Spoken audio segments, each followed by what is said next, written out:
Mercer Report. One way or another, Rick Mercer has been talking to Canadians for decades. Would you be interested in visiting the Canada's National Igloo? Absolutely. Talking to Americans as well, talking to and about politicians at every level. By 2018, he'd arguably done it all and left our TV screens. The pandemic barged in, elections have come and gone, and lucky for us, Rick Mercer has more to say. A memoir, talking to Canadians, of course. So we met on home turf to discuss life and his deep love for the news. So we thought we'd get you a seat in the National Hall. About time! For your birthday, you get the big seat. The big seat. I've always wanted the big seat at the National.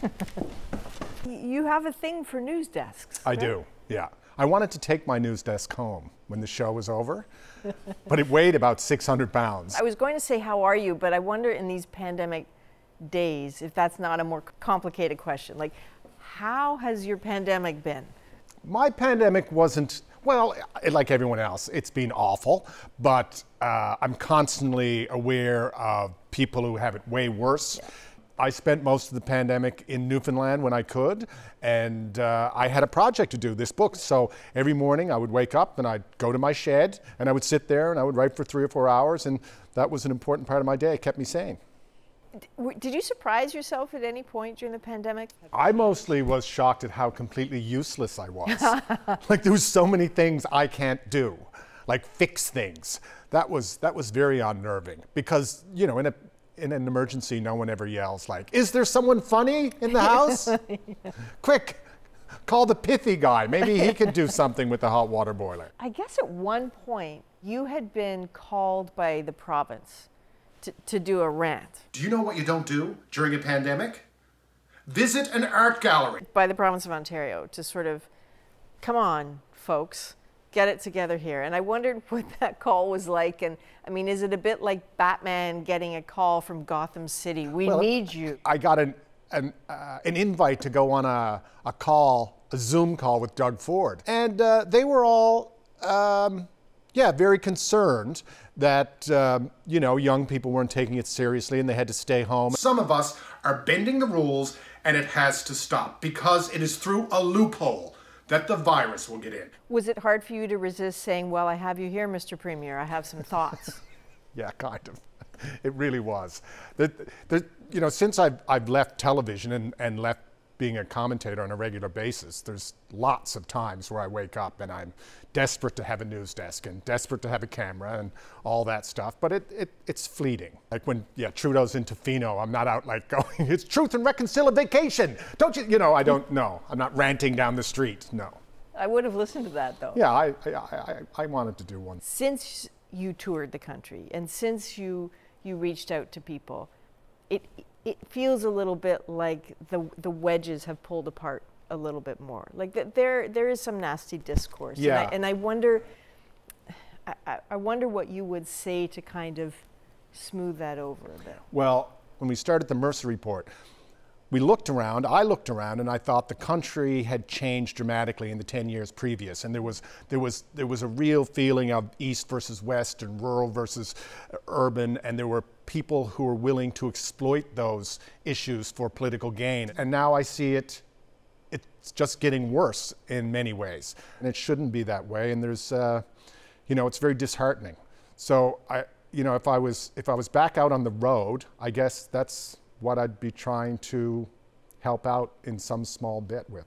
I know you as an interesting mix because you're outspoken about things you believe in, but you're also private, you know, so. Yeah, it was odd to do a memoir because, I guess I'm a private person and I'm not a very reflective person. So it was a bit of a learning curve that way.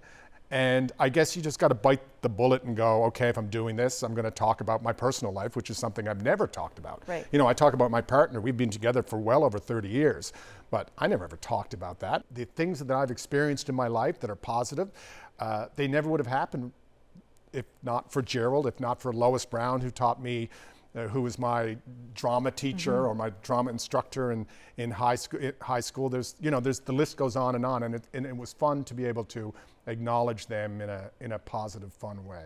As you go through the book and you go through your experiences, my God, I went skinny dipping with Bob Ray. I've got a show with my name on it.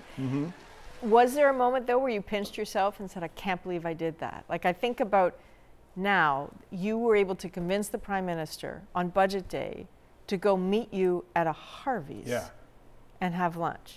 This is it. This is where you always eat. Yeah, yes, every 10 years. That was a moment. In fact, Pete Sutherland, who's the cameraman, he says that that was the moment when he realized how big 22 had become. Because we were just like standing, like, you know, in the outskirts of Ottawa, and then boom, boom, boom, the motorcade shows up. They're there for us. It's not like, oh, look, there it is. And I always fantasized about being a reporter, and I didn't become one. But my God, I was sitting down with the Prime Minister and miking him up. I felt like Mike Wallace, for God's sakes. Why Harveys? Well, I heard that he liked to go to Harveys, and then I heard he wasn't allowed to go there anymore because he would go there late at night, and Aline put the stop to it because she didn't want him eating, you know, burgers and fries 11 o'clock at night. And so I thought, if I invite him to Harveys, he'll go because now he'll have an excuse to go to Harveys. But of course, why he went to Harveys was he had a photographer take pictures of me and him at Harveys. And the day after Budget Day, Paul Martin's biggest budget, half the newspapers in the country had a picture of me and him goofing around at Harveys, whereas had we not done that, every newspaper would have only had pictures of Paul Martin. So as you have settled quite nicely into the chair now on the national desk, I think about the news, and I think about that day when the election was called in the summer. What on earth went through your mind when you heard that?